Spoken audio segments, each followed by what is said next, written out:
그러면 아까 앞서 얘기한 대로 한국 건축의 특징을 갖다 우리는 그럼 어떻게 얘기를 할 거냐, 그런 생각을 한번 해봅시다. 그래서 제가 얘기하는 이 한국 건축의 특징은 5000년 한국 건축의 특징이 아니에요. 제가 얘기하는 한국 건축의 특징은 16세기 이후의 그 특징을 갖다가 얘기를 하고 싶은 겁니다. 그 이전까지는 잘 모르겠어요. 너무나 알 수 있는 상황들이 많지 않기 때문에, 물론 말을 하려면야 할 수 있겠지만은 그렇지 않은 부분들이 너무 많아서 저는 그냥 한국 건축의 특징을 이렇게 정의를 내려봤습니다. 16세기 이후로 생각을 하면서 질박의 미라는 말을 썼어요. 그래서 한자는 이제 질박하다는 거죠. 질박하다는 건 이제 소박하고 좀 이렇게 꾸미지 않고 화려하지 않다는 그런 뜻입니다. 그래서 우리가 보통 일반적으로 알 수 있는 서민적인 냄새가 나는 그런 얘기를 할 수가 있는 거죠. 그래서 일단 이런 얘기를 먼저 드리고요. 그래서 먼저 그 전에 두 분의 견해를 한번 보도록 하겠습니다. 우리가 제가 학교 다닐 때도 배웠던 배웠던 교재를 쓰신 분이 한 얘기예요. 여기 윤장섭 선생님이라고 서울대학교 건축과에서 정년퇴임을 하셨는데, 저희가 학교 다닐 때는 이분이 쓰신 책밖에 없었어요. 단 한 권 가지고 모든 학생들이 한국 건축사를 공부를 했다고. 근데 여기에는 이분은 이렇게 두 개로 나눴어요. 구조 형식의 특징, 의장 교역의 특징 해가지고 나눠 놓으셨습니다. 그래서 아까 그 학자들이 했던 얘기들이 여기에 또 다 담겨져 있죠. 뭐 에카르트가 한 얘기도 있고, 뭐 야나기 무네요시가 한 얘기도 있고, 고유섭 선생이 한 얘기도 있고, 무작위의 기법, 자연미를 중시하고 인공미를 절제한다, 친근감 있는 척도를 사용한다, 그다음에 동양에서 동아시아에서 가장 아름다운 그런 지붕선을 가지고 있다, 뭐 이런 얘기들이 여기에는 쭉 쓰여져 있습니다. 이거를 한번 제가 이제 학생들한테 한국 건축사를 가르치고 한국 건축의 특징을 얘기하려다 보니까 한번 다시 하나하나 뜯어보게 됐어요. 과연 이게 한국 건축의 전체 5000년의 특징일까 하면서 의문을 가지고, 그리고 또 우리나라만 가지고 있어야지 특징일 거 아니에요. 근데 보니까는 안 그렇더라고요. 동아시아의 군조에 따라 목재가 주로 사용되는 가구식 구조다. 이거는 특징이라기보다는 공통점이죠. 네? 특징이라는 건 자기만 가지고 있는 그런 거라 되는데, 이거는 중국도 그렇고 일본도 그래서 공통점이라는 생각이 드는 거예요. 그 다음에 건축의 규모의 대소를 막는 허가 기단이 사용되고 중시된다. 이거는 어느 면에서 타당성이 있더라고요. 우리는 초가집에도 기단이 이렇게 있어요. 그 집이 일정한 부분 띄워져 있고, 생각해 보니까는 한국은 온돌이라는 게 있고 마루라는 게 있구나. 그래서 중국이나 일본하고 달리 일정한 부분을 이렇게 띄워가지고 하는 부분들이 있구나라는 생각이 들었습니다. 그 다음에 공통된 지붕과 볼을 결구하여 지붕을 받는 공포구조법이 사용됐다. 공포라는 거는 나중에 설명을 하겠지만 지붕과 기둥을 연결하는 중간의 부재죠.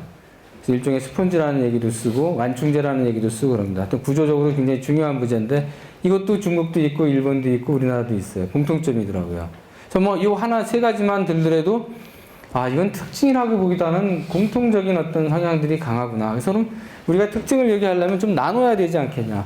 공통적인 얘기를 하고, 또 우리의 독자적인 얘기를 하고, 또 장점을 얘기하고 단점을 얘기하고, 뭐 이런 어떤 체계들의 질서가 필요하다는 생각이 들었습니다. 그래서 하여튼 참고로 이런 얘기를 좀 여기다 써놨고요. 하나만 더 얘기를 하겠습니다. 이 뒤에 보면 의장계획의 특징을 보면은 아까 순박하고 큰 맛이라는 얘기도 여기 있죠. 그 다음에 공간 구성은 고대부터 비대칭의 특징을 채택했다 그랬어요. 그러면 생각을 해봅시다. 그 불국사 사찰이 비대칭으로 되어 있나요? 그 다음에 무슨 뭐 가문사라든지 아니면 황룡사라든지, 그럼 완전 대칭이에요. 집이 다. 축도 굉장히 명확하고 축선도 있고 회랑으로 이렇게 구획도 하고 아주 기하학적인 패턴으로 집을 만들었어요. 배치도 하고. 그러니까 이런 거 보니까는 막 의심이 되는 거예요. 과연 이 책의 내용이 다 맞을까? 우리가 어떤 걸 보다가 오자가 하나 발견이 되면 그 내용의 수준을 다 평가절하해서 이거 다 틀렸을 텐데 이렇게 간단 말이에요. 그래서 우리가 뭘 하든지 치밀하고 완벽하게 하려고 하는 노력을 기울이는 이유들도 거기에 있어요. 하나라도 허점이 잡히면은 그거로 인해서 모든 것이 평가절하가 되잖아요. 예를 들면 우리가 졸업전시회를 하는데 포스터를 만들었어요. 근데 그런 거 참 어렵죠. 오자가 안 나고 하고 싶지만은 꼭 오자가 나더라고요. 그래서 뜯어붙이기를 한다고 이렇게. 그러면 그 포스터가 정말 볼품이 없어지는 거예요. 그래서 또 그런 부분들이 있습니다. 그래서 물론 이 부분에 대해서는 이 선생님을 제가 폄하하는 게 아니라 그 당시에는 이런 얘기조차도 한 사람이 없어요. 그리고 이 얘기야말로 그 당시에는 정말 우리들한테는 너무나도 소중한 얘기고, 그럴 거라는 생각도 많이 하게 됐었고. 근데 시간이 가면서 견문이 넓어지고 책이 많아지고 많은 정보를 접하면서 이제 하나둘씩 우리가 그게 아니구나, 새롭구나라는 거를 밝혀내 나가는 거죠. 그런 게 학문의 어떤 진전이라고 우리는 생각할 수 있죠. 하나만 더 보면은 여기 이제 장경호라는 분이 있습니다. 이분은 제가 알기로는 학부를 우리 한양대학을 나오신 거로 알고 있어요. 그래서 이분이 이제 이런 얘기를 또 쓰셨습니다. 우리 선학들은 이제 한양대학에서 나오신 분 중에는 그 건축사 하시는 분이 많이 있는데 그 우리 동년배에는 별로 없어요. 근데 이렇게 이제 그 책에 쭉 쓰셨어요. 이 책의 볼륨이 두껍고 앞에서 사신 것보다 훨씬 뒤에 쓰여졌기 때문에 내용도 더 많이 보완이 되고 그랬어요. 이건 왜소하거나 크지 않은 중용의 성격을 지닌다. 자연의 파괴보다는 적응하려는 태도의 계획사상을 가지고 있다. 근데 아주 절정이 이룬 건 여기였어요. 규범적 양식보다는 농촌의 촌녀와 같은 진실함, 소박함, 수줍음이 보인다 그랬어요. 한국 건축에 농촌의 촌녀라는 그런 말을 써서 비유를 해서 설명을 하셨어요. 그러니까 그런 얘기를, 저거를 이제 읽으면서 어떤 생각이 드냐면, 야, 정말 건축을 농촌의 그 촌녀와 같은 마음이라면 도대체 어떤 걸까? 농촌의 촌녀가 다 똑같냐? 그렇지 않잖아요. 요새는 농촌의 촌녀도 도시의 그 아가씨들처럼 막 멋도 내고 구두도 신고 백화점에 쇼핑도 가고 그러는데, 과연 저게 우리를 건축사에서 학술적으로 건축의 특징을 얘기할 때 필요한 어휘냐라는 생각이 들었습니다. 그래서 이렇게 해서는 좀 안 되지 않겠냐. 물론 저도 아직은 이런 거에서 크게 벗어나서 뭐 다른 걸 할 수 있는 여건은 갖고 있지 않아요. 그렇지만 좀 더 우리가 학술적으로 할 수 있는 어휘들이 있고 그냥 수필이나 소설책을 쓰면서 할 수 있는 어휘들이 있어요. 학술적인 책, 전문적인 책에서는 전문적인 사람들끼리 약속된 언어를 가지고 의사를 전달하고 그거를 받아들일 수 있는 그런 그 커뮤니케이션의 어떤 매체가 돼야 되는 거잖아요. 근데 그렇지 않으면 어려운 거죠. 그래서 여러분들 아마 선생님들하고 설계를 해가지고 가서 크리틱을 하면은 너 지금 도대체 무슨 얘기 하는 거냐 그런 얘기를 해요. 허황된 얘기를 하니까 공간, 뭐 추상적인 얘기, 뭐 저 위에서 뭐가 있고 그런데요. 그럼 도대체 뭐냐 그게. 구체적으로 좀 얘기를 해봐라. 이런 얘기를 아마 많이 들을 거예요 앞으로. 또 지금도 듣고 있는지 모르겠지만. 그래서 하여튼 우리가 말을 하는 거는 자기 의사를 표현하려면은 정확한 단어를 가지고 정확한 메시지를 갖다 그 사람한테 주지 않으면 어렵다는 겁니다. 굉장히 건축사에서 이런 특징을 잡아낸다든지 이런 거는 아주 쉬운 일이 아니에요. 그래서 이분도 뭐 이런 얘기를 이제 쓰신 거를 가지고 이제 제가 얘기를 하겠습니다. 그래서 이제 그 조선시대에 우리가 살았던 데가 다 한반도니까 더 벗어나서 살지는 않았잖아요. 한반도 내에서만 다 이제 치고받고 살았는데 제일 중요한 게 건축에서 아까 이제 그 문화라는 얘기를 제가 하나 했습니다. 건축을 이해하는 데 있어서는 이 문화가 어떻게 이제 형성이 돼서 건축과 같이 갔느냐. 뭐 아무렇게나 짓는 뭐 동굴이나 이런 걸 막 쓰다가 시간이 나서 막 고민을 하고 딴 생각을 하다가 제대로 된 집을 지어보고 장식도 붙여보고 뭐 상징 체계도 만들고 이러면서 점점 건축이 발달해 왔잖아요. 그걸 우리는 건축 문화라고 이제 얘기를 한단 말이에요. 근데 또 하나는 건축을 지배하는 힘 중에 하나는 뭐가 있냐. 그거는 이 자연이구나. 소위 말하는 자기가 처해 있는 그 환경이죠. 그게 건축에는 절대적으로 영향을 미치고 있어요. 여러분이 지금 이렇게 우리 학교도 보면 우리 학교 건물은 좀 그런 게 없죠. 우리 학교 건물은 좀 내세울 게 별로 없으니까 디자인이 잘 안 돼가지고 다 콘크리트에 뭐 돌 붙여가지고 이렇게 해놓고 그래서 이쁘다는 생각이 안 들죠. 이 좋은 그 대지 조건을 가지고 그냥 아주 그 둔탁한 이런 그 집들이 곳곳에 펼쳐져 있습니다. 안타까운 일이지만. 그래서 이 자연이라는 걸 왜 이제 얘기를 하냐면 아마 지금 당장 우리가 한번 봅시다. 당장 무슨 일이 났어요. 바다 건너 동해를 건너에 일본에서 대지진이 나가지고 난장판이 됐어요, 지금. 그래서 일본에 가서 제가 느낀 게, 이 사람들이 왜 이렇게 철저하게 이렇게 그 지하철을 가든지 뭘 가든지 어디 가도 우리는 자판기가 그냥 덜렁 서 있잖아요. 그죠? 제가 밀어도 이렇게 밀릴 정도로 서 있단 말이에요. 좀 나은 게 이제 밑에다 뭐 고정판을 하나 붙여놨겠죠. 일본에 보니까 지하철에 가도 어딜 가도 이 자판기 밑을 단단히 땅에다가 막 못을 박아가지고 붙여놓고 벽에다가 막 고정을 해놓고 그다음에 뭐 이에 매달려 있는 물건들은 철저하게 흔들리지 않게 떨어지지 않게 다 잡아놓은 거예요. 그러니까 묶는데 선수더라고요. 잡아 묶어두는데. 그러니까 지진 때문에 그런 거죠. 지진 때문에 그렇게 안 하면 그건 누가 하라고 그래서 된 게 아니에요. 저절로. 그러다 보니까 집도 함부로 지으면 안 되는 거죠. 넘어지니까. 그래서 집을 보면은 굉장히 튼튼해 보여요. 이렇게 겉으로 봐도. 공항에 내려서 차를 타고 가다 보면, 아, 집이 단단하다라는 느낌을 강하게 줍니다, 우리들한테.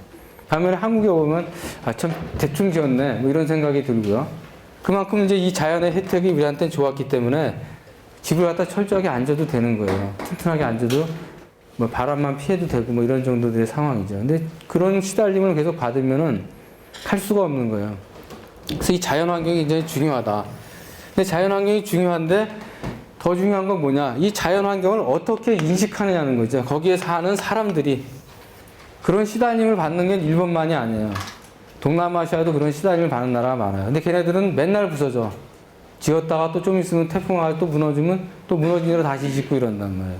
근데 일본 사람들은 그러한 끊임없는 경험의 누적을 쌓아서 다시는 그런 일을 반복하지 않게 해서 재난이 난 거를 다 사진으로 찍어서 기록을 남기고 전시장을 만들고 사람을 교육시키고 그런 일을 반복적으로 함에도 불구하고 요번에 또 이렇게 됐어요. 아마 다른 나라 같았으면 아마 절단이 났을 겁니다. 더 많은 일이 벌어졌을 텐데. 그래서 사람이 이거를 어떻게 보느냐라는 문제죠, 자연을. 그래서 이제 이 사진을 보면은 이제 우리 한반도를 여러 가지로 표현을 하죠. 토끼라고도 표현하고, 뭐, 호랑이라고, 민족주의가 팽배했을 때는 이제 호랑이가 되고, 민족주의가 사라지고, 뭐, 식민지 지배받을 뭐, 토끼라고도 비유를 당하고, 뭐, 강아지라고도 하고, 뭐, 이렇게 되잖아요. 근데 아무튼, 이런 여러 가지 상징으로 다 우리 그 한반도라는 땅을 이해를 했는데, 더 중요한 거는 이런 생각도 한 게 있어요. 대륙에다가 뿌리를 내리고, 대륙에서 자양분을 빨아들여가지고, 이 한반도는 그것이 꽃이 피는 이런 장소다. 그래서 우리는 지도를 항상 같은 방향으로만 보도록 배웠어요.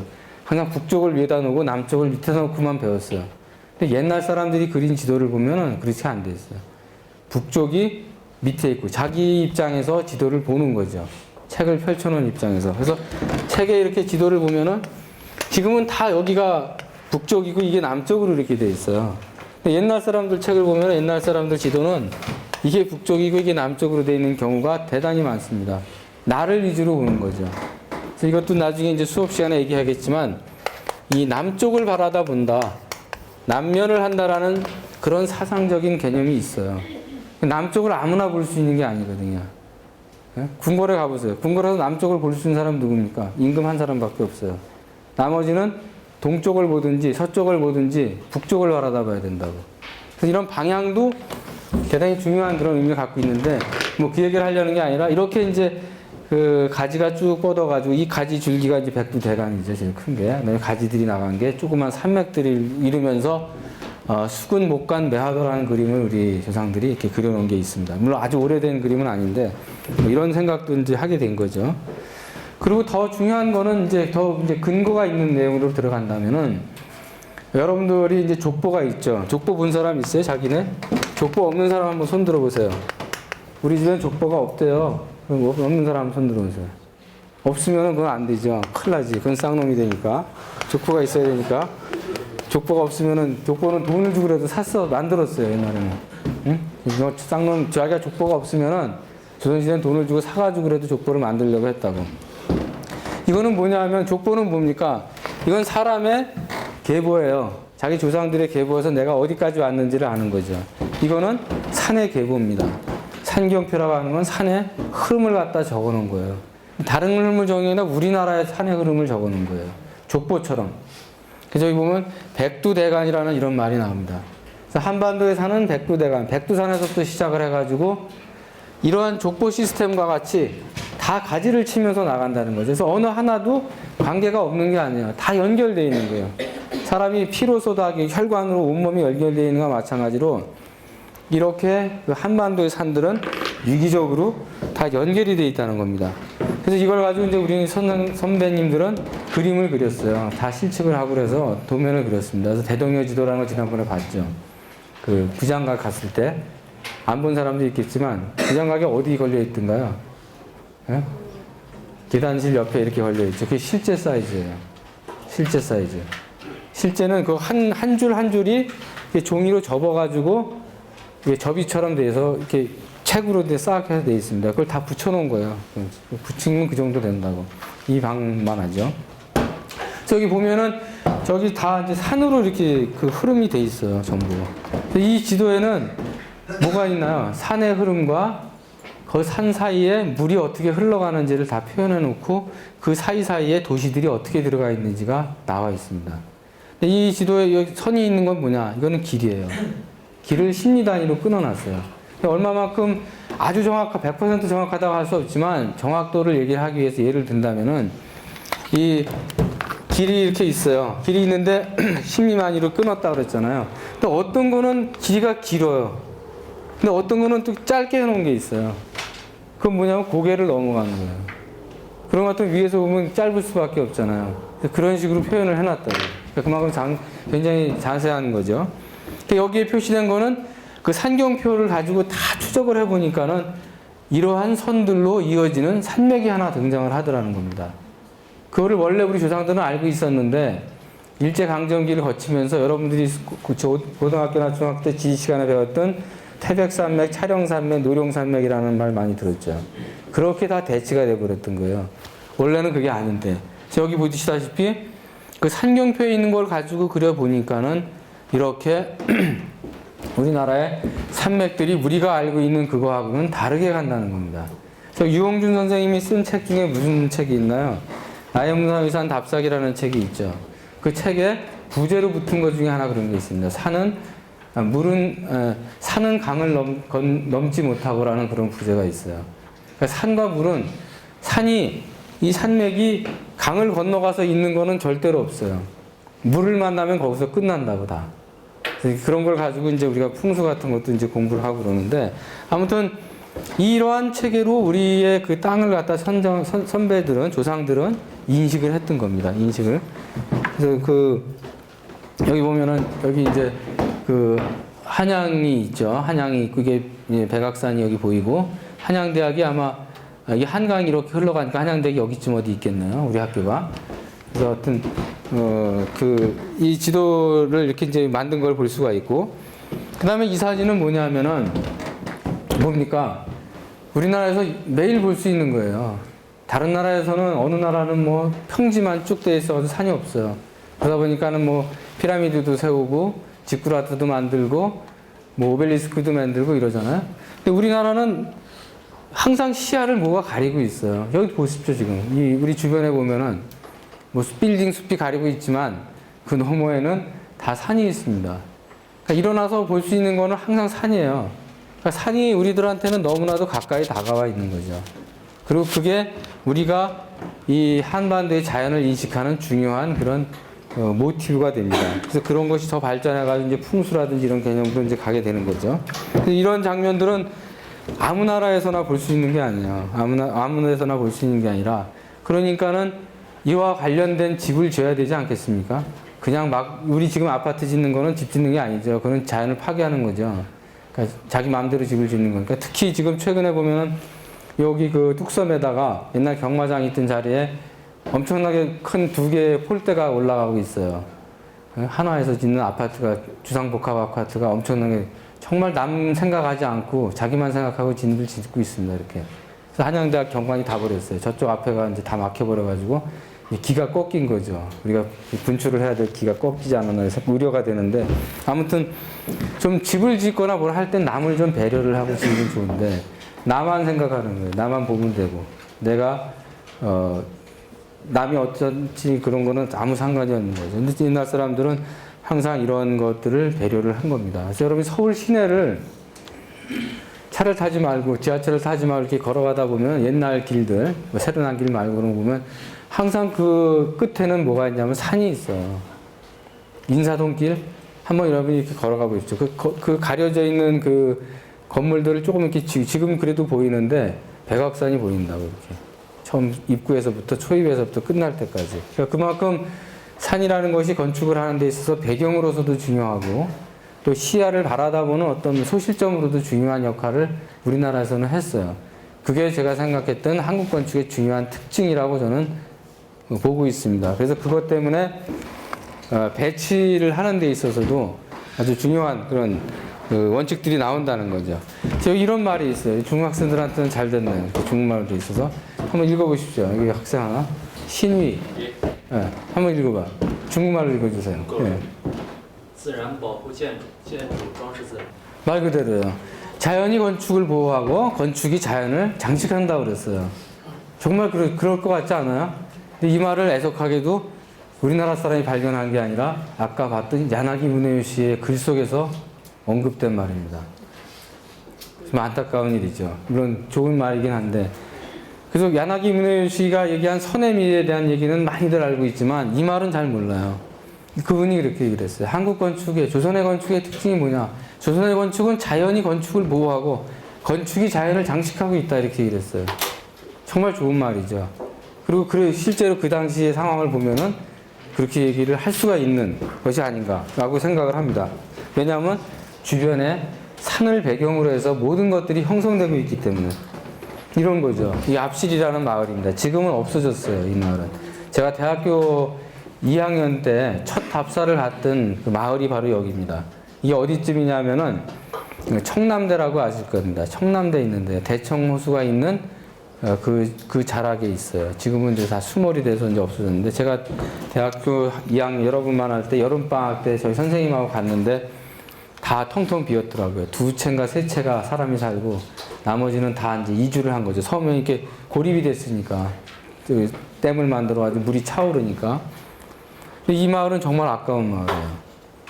교사도 제대로 안 되고 사라져 버렸습니다. 그래서 이 초가집으로 대부분 되어 있는데도 아주 격식 있는 초가집들, 공간의 구성도 아주 규모가 있는 우리나라 중부 지방의 중간 계층들의 어떤 사람들의 삶을 잘 보여주는 그런 마을이었는데 도면도 남기지 못하고 사라졌어요. 이날 저희가 이제 한 채를 실측을 했는데 한 채를 실측하고 그날 밤에 술을 진탕 먹고 그러고 그 다음날 나오다가 도면을 놓고 나왔어요. 그래가지고 그 도면을 그 다음에 영영 찾지를 못했는데 좀 안타깝죠. 저 마을은 참 좋은 마을인데 네. 그런 게 있고 그래서 이제 우리가 자료를 조사를 해보니까는 우리가 사실 그 북한에 대한 걸 모르잖아요. 우리가 한반도에 우리가 있음에도 불구하고 여기서는 도대체 어떤 게 있는지를 모른다고. 지명도 이제 잊어버렸어요. 그러면 함흥이 어디 있습니까? 함흥. 몰라요. 지금 찾기가 어렵다고. 원산. 뭐 이런 데 어디 있는지 잘 몰라요. 우리가 여기에 이제 묶여 있기 때문에. 저희가 조사를 여기를 할 수가 없어서 우리나라 건축물들 조사한 것들을 쭉 찾아가지고 주택입니다. 이건 다 주택들이에요. 나중에 주택 시간에 다시 얘기를 하겠지만 찾아보니까는 뭐 다 좀 좌우대칭으로 된 게 하나도 없는 거예요. 그렇죠? 좌우대칭으로 된 게 별로 없어요. 다 비대칭이고. 아까 그 선생님 한 말이 맞는구나 이런 생각이 들더라고요. 그리고 여기에는 정말 비대칭처럼 보이는데 비대칭이 아니더라고요. 가보니까. 그거는 이 주택 시간에 제가 다시 설명을 하겠습니다. 왜 비대칭이 아니냐. 사람은 비대칭으로 살 수가 없어요. 대칭을 가지고 있는 균형을 가진 사람, 균형을 갖춰야지만 사람은 견딘다고.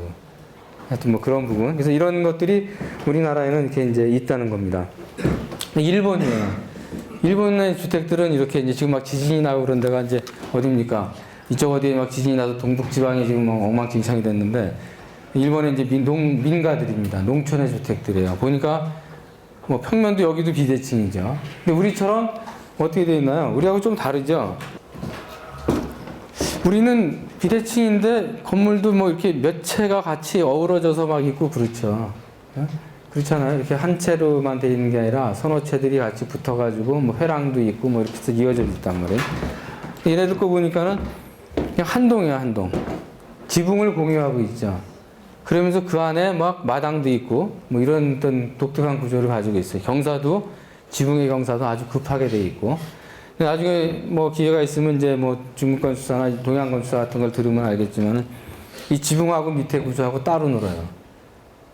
밑에 구조는 밑에 구조대로 있고 지붕은 지붕 구조대로 이렇게 받치고 있고 그래서 이 안에도 또 뭐 어떤 공간으로 쓸 수 있는 것도 있고 그렇죠. 그래서 그런 것도 사실은 그 지역의 기후나 이런 거랑 관계가 있죠. 눈이 많이 오고 그러니까는 경사가 이제 급해야 되고 뭐 이런 부분들도 있고 또 뭐 그 난방 같은 거를 이제 우리처럼 온돌로 하지 않기 때문에 그 난로를 화덕을 중심으로 해서 사람들이 어떤 행위들이 일어난다든지 또 이렇게 내부 실내 공간을 만들어 가지고 눈이 많이 오거나 습한 날들을 대비하는 이런 어떤 공간의 특성들을 보여주고 있습니다.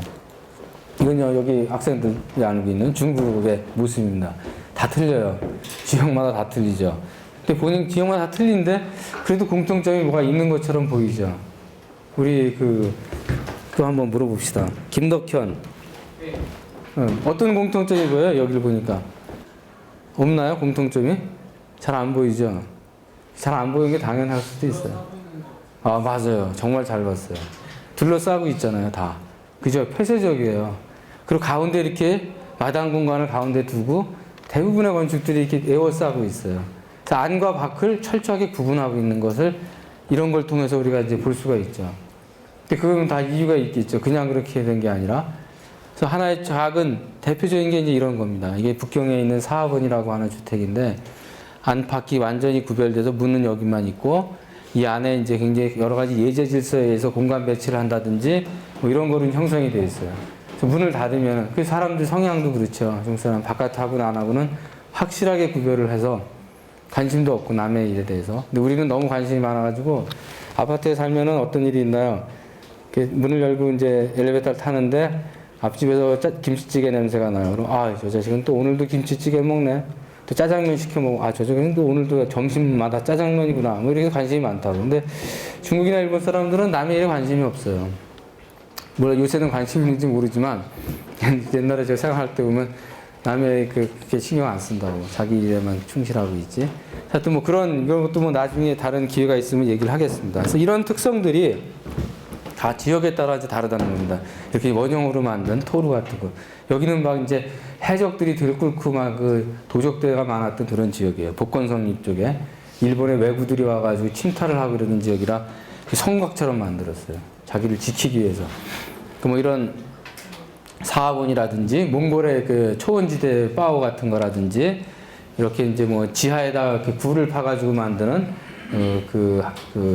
뭐 주택 같은 거 이런 것도 이제 볼 수가 있고 굉장히 다양하죠. 왜냐면 민족이 많고 지역마다 기구도 다 틀려요.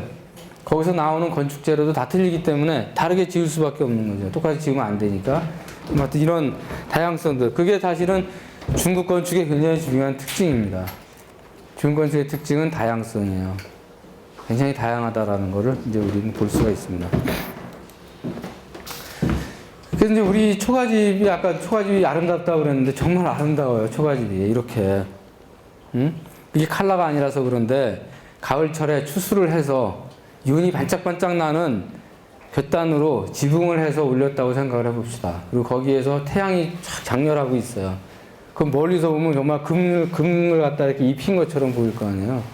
그리고 형태도 되게 다양한 형태들이 옛날에는 있었어요. 지금은 일자로 된 그런 것만 있는 게 아니라 지금 왜 같이 났냐면 이 집의 이름이 또아리 집이에요. 또아리라는 게 뭐냐면 이거예요. 머리 이렇게 받칠 때 무거운 거 이제 지를 때 받치는 건데 그래서 이렇게 미음자 형태로 되는 이제 우리나라의 주택이나 이런 것들도 이 재료나 이런 것들도 이제 주변에서 나오는 이런 것들을 활용해서 이제 하는 그런 거를 볼 수가 있습니다. 그래서 아까 다시 돌아가서 야나기 문혜요 씨가 한 얘기대로 자연이 건축을 보호하고 건축이 자연을 장식하고 있다. 뭐 이런 것들이죠. 물론 중국에 이렇게 없나? 있어요. 있지만 우리는 더 보편적으로 이런 걸 가지고 있다는 거죠. 이런 장면은 뭐 많이 있겠지만은 다음 걸 봅시다. 뭐 이런 해인사 같은 이런 예들도 우리가 이제 볼 수가 있고요. 그 다음에 이렇게 이제 송광사 같은 것도 다 주변에 산으로 에워싸가지고 그 속에 무슨 뭐 꽃잎에 꽃봉오리에 핵심에 이렇게 딱 앉아있는 뭐 그런 모습들이 도시도 그렇죠. 이걸 더 확대하면 어떻게 되나요? 이 산을 더를 보내고 이로 더 보내고 이쪽 다 보내면은 그게 뭐예요? 마을이죠. 그걸 더 크게 만들면 도시가 되는 거고. 그래서 우리나라의 어느 도시든지 산을 뒤에다 두고 앞에 산이 있고 좌측에 산이 있고 우측에 산이 없는 그런 데가 어디 있나요? 없어요. 다 있다고. 어디든지. 그거를 중심으로 해서 건물들이 이제 배치가 되죠. 이렇게 송광사에 이제 여기는 스님들이 산책하는 곳입니다. 여기 가면은 이리 더 올라가면 이제 스님들도 북을 갖다 그냥 막 치는 게 아니라 북치는 연습을 해요. 전국적으로 북치는 경연대회도 한다고.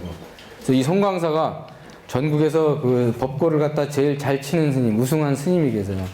나중에 기회 되면은 템플스테이를 꼭 여기로 한번 가보세요. 그러면 여기는 담배도 못 피고 핸드폰도 안 되고 들어가는 길도 흙길이에요.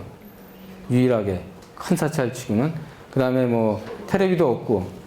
제가 그전엔 담배를 굉장히 많이 폈는데 하루에 보통 2갑씩 폈는데 지금 이제 담배 끊은 지 한 2, 3년 됐습니다. 그때도 갔을 때 너무 담배가 피고 싶어가지고 아주 사찰 경례를 벗어나가지고 폈는데도 막 뭐라 그러더라고요. 담배 냄새 난다고. 그 정도로 아주 엄격한 건데, 그거 말고 이제 새벽에 이 벚꽃을 치는 그런 장면이 있는데 정말 감동적이에요. 그래서 여기 템플스테이 하는데 한 2, 3만 원만 내면은 하루 잘 수 있거든요. 그래서 밥도 먹고 9시에 자서 새벽 3시에 일어나서 108배 하고 벚꽃 치는 거 구경하고, 그다음에 한 4, 5시쯤에 아침 식사하고 청소하고, 그리고 한 12시쯤에 점심 공양하고, 그리고 나가는 거거든요. 그렇게 하면은 야, 정말 하루가 길다 이런 생각이 들 겁니다. 왜냐면 새벽같이 일어나니까. 저도 제가 석사 논문을 갖다가 한국 건축 가지고 쓸 때 제가 통도사에 대해서 썼어요. 그래서 통도사에서 제가 한 6개월 정도를 이제 살은 적이 있습니다. 그래서 이제 거기 당시에 마침 이제 젊은 스님들이 많아가지고 교류를 하면서 이제 뭐 출가라는 권유도 받았었고 뭐 여러 가지 있었는데, 제가 3대 독자거든요. 그래서 출가를 할 수가 없어요. 가정을 지켜야 되기 때문에 출가를 하지 못하고 이제 그냥 주주물러 앉았죠. 뭐 이런 도산서원 같은 경우도 마찬가지입니다. 좀 전에 얘기했던 그런 부분. 이게 이제 그 도산서원의 제일 중요한 분이 이제 기거를 했던 그런 곳입니다. 이 앞에 연못이 있고 뒤에 이렇게 이제 배경들을 가지고 있습니다. 그다음에 이제 소세원 같은 경우도 이제 이런 좁은 그 대나무 숲길을 쭉 따라 들어가면은 갑자기 이렇게 넓은 공간들이 나오는데, 또 뒤에는 이렇게 산들이 경계를 만들어주고 뭐 이런 모습을 볼 수 있죠. 과거에는 이 길이 훨씬 더 좁았어요. 지금은 차가 이제 여기 사시는 분이 차를 가지고 들어가야 되니까는 길을 넓혀놔가지고 운치가 없어졌는데, 옛날에는 길이 좁았어요. 그래서 좁은 대나무 숲을 걸어서 조용히 생각하면서 걸어가다 보면 갑자기 이렇게 넓은 공간이 나오면서 거기에 놓여져 있는 건물들이 이렇게 보이게 됩니다. 이렇게 되는 거죠. 이런 돌다리 같은 게 있고, 돌다리가 담장이 이렇게 이제 밑을 지나가는. 그래서 이게 이제 우리나라의 중요한 정원 중에 하나잖아요. 근데 일본이나 중국 사람들이 보면은, 학자들이 보면 이게 무슨 정원이냐, 이건 자연이지. 근데 이건 정원이에요. 우리나라 사람들한테는. 그렇게 이제 그 정원에 대한 것도 받아들이는 긍정이 덜립니다. 창덕궁 같은 데를 한번 이제 들어가 보겠습니다. 나중에 더 자세한 설명을 하겠지만, 이 사진은 창덕궁의 40년대 후반에 찍은 항공사진입니다. 그 미국에서 나오는 잡지 라이프라는 잡지에 수록이 되어 있는 그 사진인데, 지금 이런 한옥들 다 없어졌죠. 이 길은 이제 일본 사람들이 나중에 만든 길이고요. 또 여기가 종묘죠. 이 창덕궁이 있고, 이쪽에 이제 창경원이 있고, 이쪽 더 가면 후원이 나오죠. 그 비원이라고 하는 곳입니다.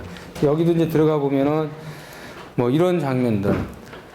이렇게 이제 계절에 따라서 다 달라지잖아요. 한여름에 이렇게 녹음이 짙어 있을 때 이 건물의 한 모습하고, 이렇게 단풍이 좀 덜 들었는데 단풍이 확 들었을 때랑, 겨울에 낙엽이 다 떨어져 가지고 있을 때의 모습하고, 그러니까 집은 가만히 있지만 계속 그림이 바뀐단 말이에요. 그게 한국의 건축의 중요한 특징입니다. 근데 그걸 하나도 못 살리고 있어요, 우리나라는.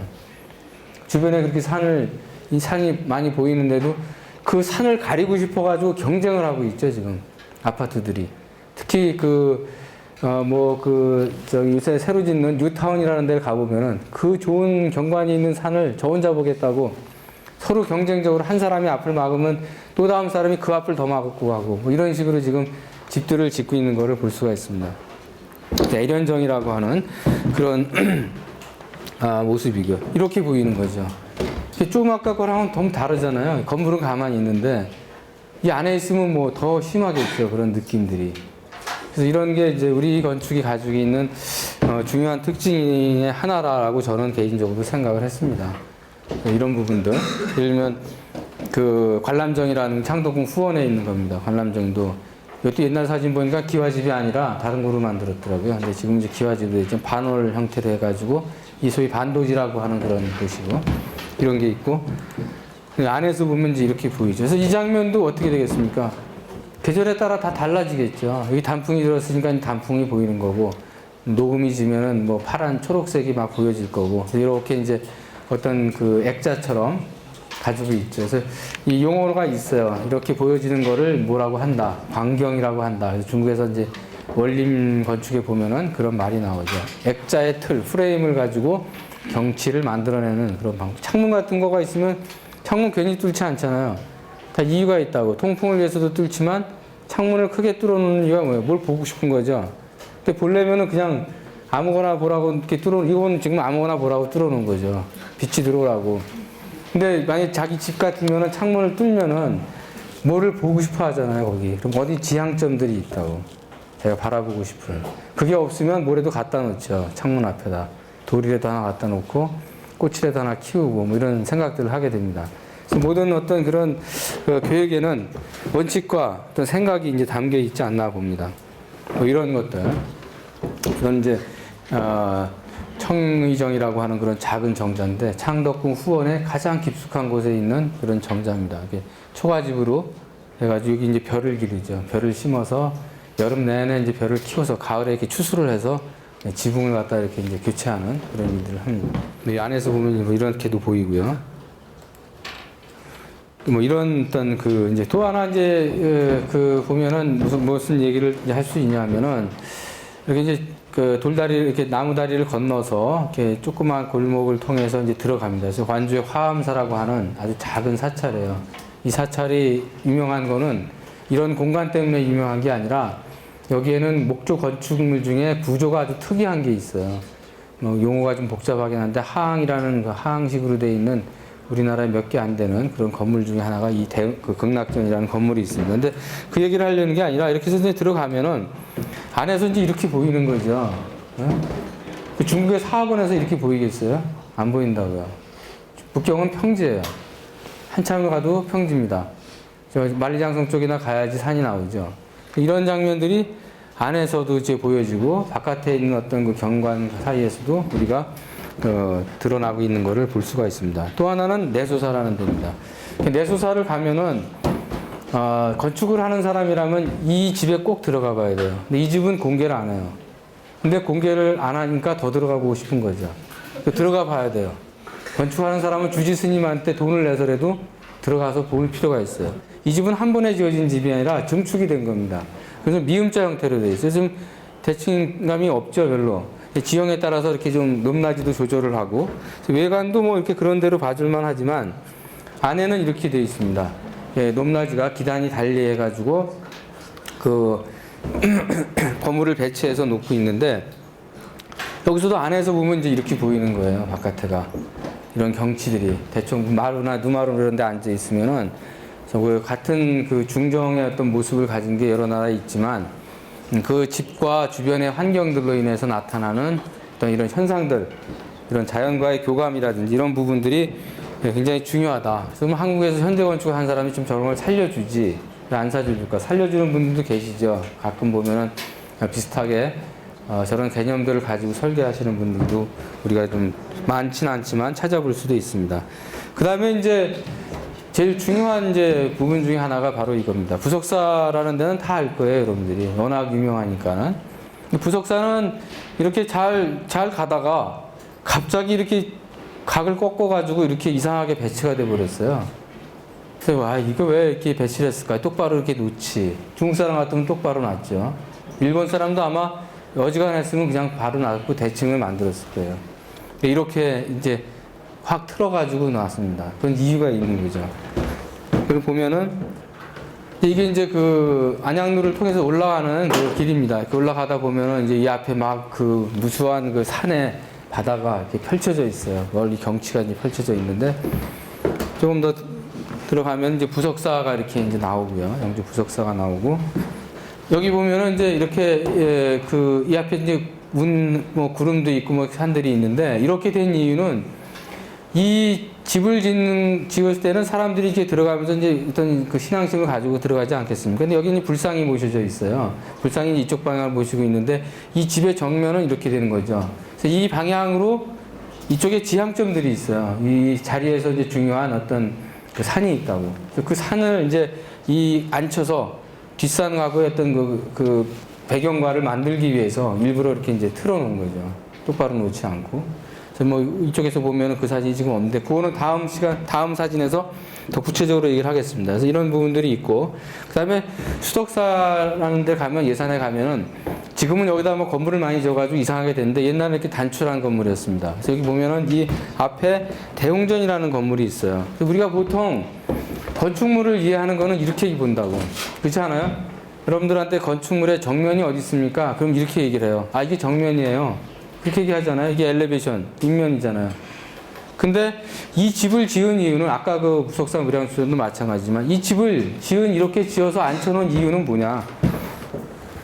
이 집의 정면은 여기에요. 이거를 위해서 집을 놓은 거죠. 이거를 위해서. 이 앞에 보여지는 이 장면을 위해서. 왜냐하면 그 주인은 내가 아니라 거기에 있는 사람이잖아요. 그래서 이런 게 어떻게 보면 한국에서 가지고 있는 독특한 정면성이다.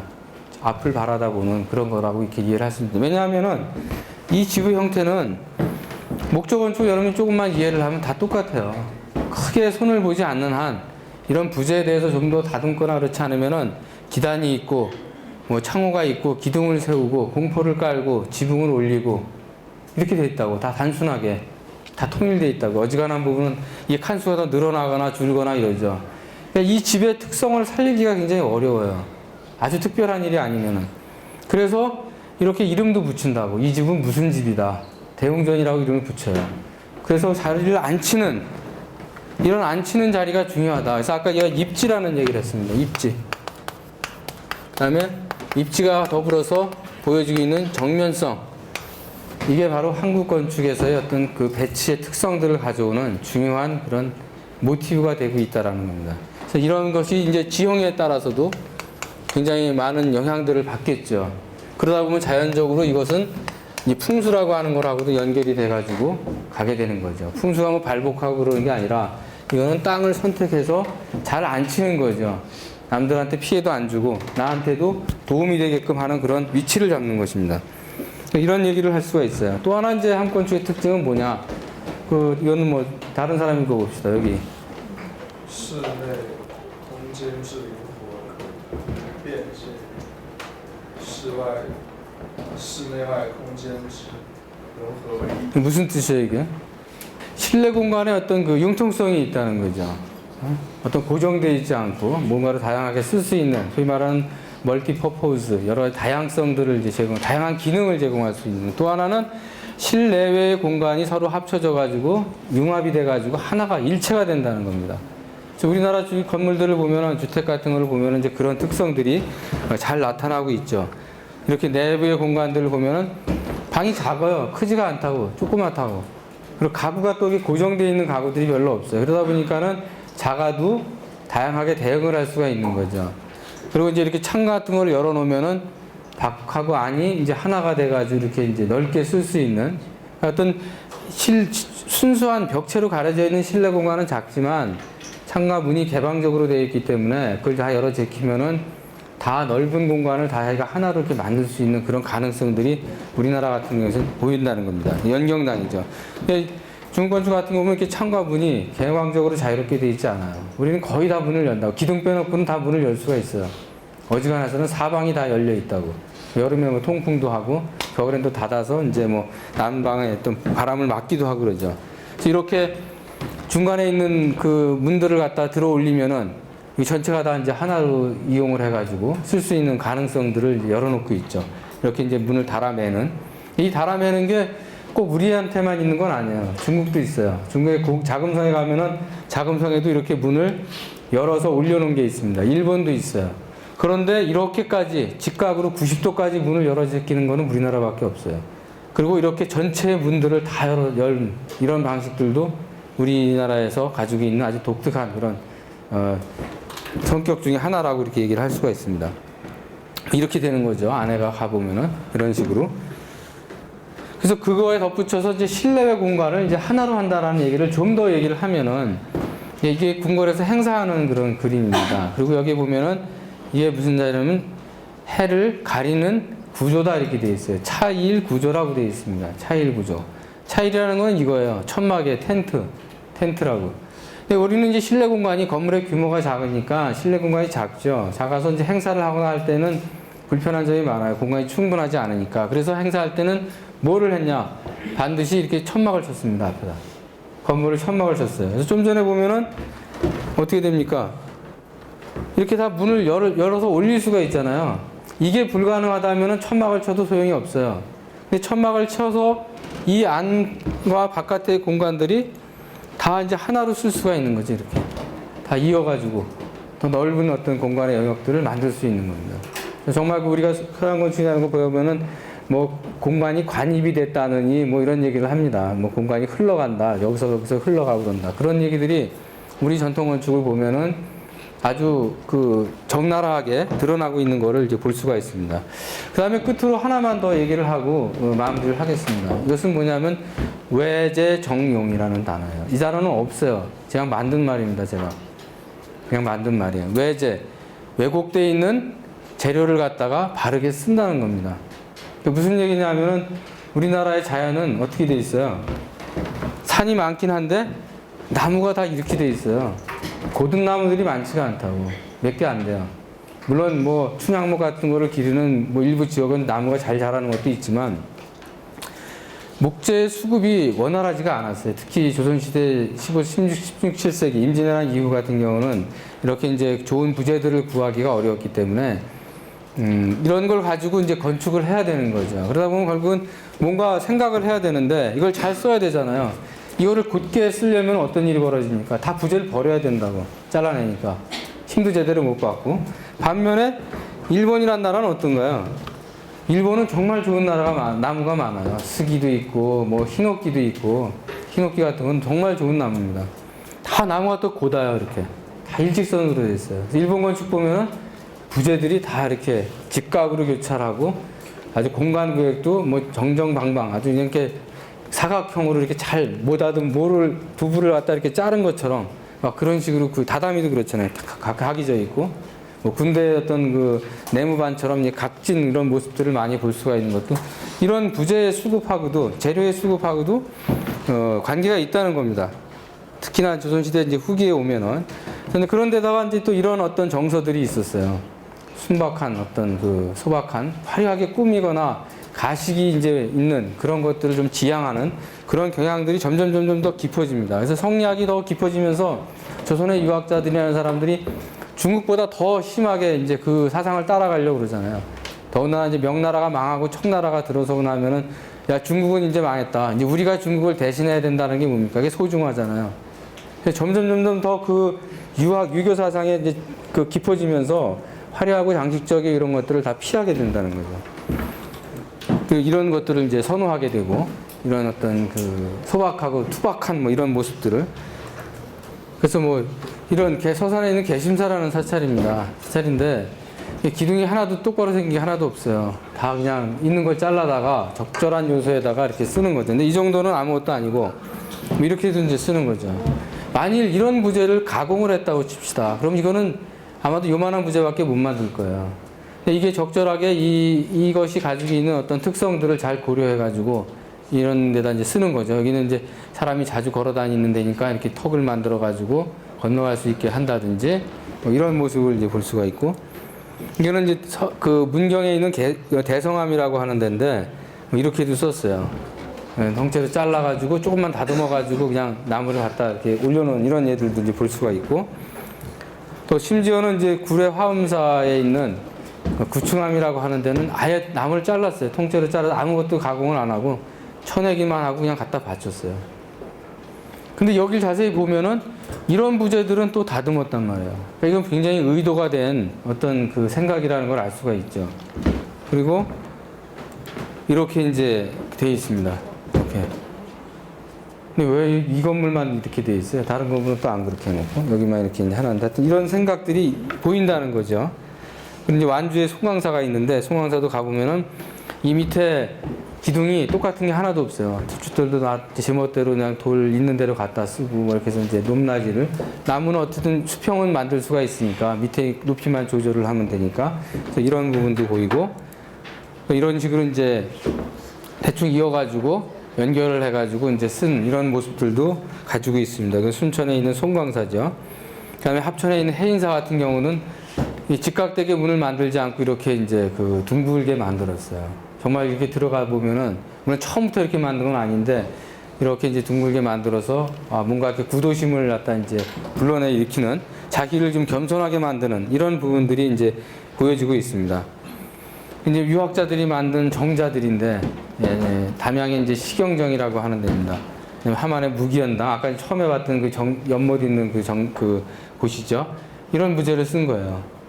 그러니까 그 왜곡되어 있는 외제 제대로 되어 있지 않은 부제지만 올바른 곳에다가 이렇게 갖다가 씀으로써 그 나무가 가지고 있는 가치를 두드러지게 보여주는 거죠. 다른 것들하고 잘 또 어울리게 이렇게 만드는. 이거를 뭐 매일 그 흰옥기만 가지고 그렇게 좋은 나무만 가지고 집을 짓던 사람이 이런 재료가 자기 앞에 다가왔을 때 과연 지을 수 있겠냐? 못 짓는다는 거예요. 절대로. 그래서 일본에도 있어요. 없는 건 아니에요. 간혹 이렇게 이제 구부러진 부재를 쓰기도 합니다. 다 나머지는 안 그래요. 이거는 개념이 틀린 거죠. 이런 그 경직된 정서 속에 뭔가의 어떤 새로운 그 분위기를 흐트러뜨리는 파격을 하나 이렇게 집어넣음으로써 공간의 분위기를 이제 다시 연출하는 이런 의미로는 이제 쓰이는 경우들이 종종 있습니다. 일본 같은 경우는. 뭐 중국도 이제 뭐 이런 그 간혹 이렇게 이제 좀 다른 부재들은 잘 다듬어져 있지만 이렇게 이제 그 자연스러운 부재들을 일부 쓰는 모습을 이제 하나 볼 수가 있고요.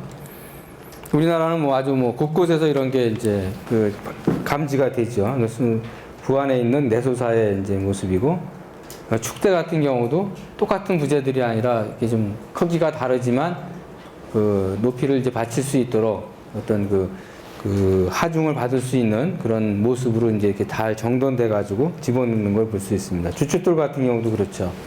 그냥 산에서 돌 갖다가 그냥 놓은 거예요. 놓고 그 위에다가 기둥을 그냥 올려가지고 집을 짓는. 이게 이제 아무나, 뭐 나도 아무나 나도 돌 하나 갖다가 그냥 갖다 놓으면 되겠지. 근데 이렇게 하나만 봐서 문제가 아니라 전체 집을 보면 이게 어색하지 않다는 거예요. 그런 게 어떤 면에서 한국 건축의 그 후대 건축의 중요한 모습이 아닌가. 중국도 있어요, 있기는. 이렇게 갖다 돌을 놨죠. 앞에는 잘 다듬어 놓고 올라가는 데만 이렇게 이제 계단 밟는 데만 자연석을 갖다가 이렇게 썼습니다. 이것도 의도가 다른 거예요. 굉장히 다른 어떤 의미를 가지고 사용을 하고 있습니다. 이렇게 궁궐이나 종묘 같은 중요한 건물에 마당에다가 돌을 깔았는데도 그 돌의 크기가 다 틀린 거죠. 중교 자금소는 어떻게 됐습니까? 딱 똑같은 벽돌을 갖다가 같은 규격으로 만들어서 그 넓은 바닥을 다 깔았어요. 그럼 그거는 그쪽의 문제고, 여기는 또 여기 나름대로 뭐 이렇게 그 부자연스러운 부재들을 이용해서 이런 부분에 대해서는 다음에 이제 궁궐 건축이나 이런 시간에 여러분들한테 더 설명을 하겠습니다. 그래서 옛날 책에 보면 이런 말들이 있어요. 좋은 부재가 결코 아니다 하도 아주 뭐 귀중하게 이렇게 할 수 있다는 이런 순자에 나오는 얘기라든지, 노노에 보면은 또 이런 얘기들도 있고, 그 다음에 노자에 보면 노자에도 이런 얘기가 있어요. 아주 억눌한 것이 큰 기교보다 더 능가한다는 그런 뜻을 가지고 있습니다.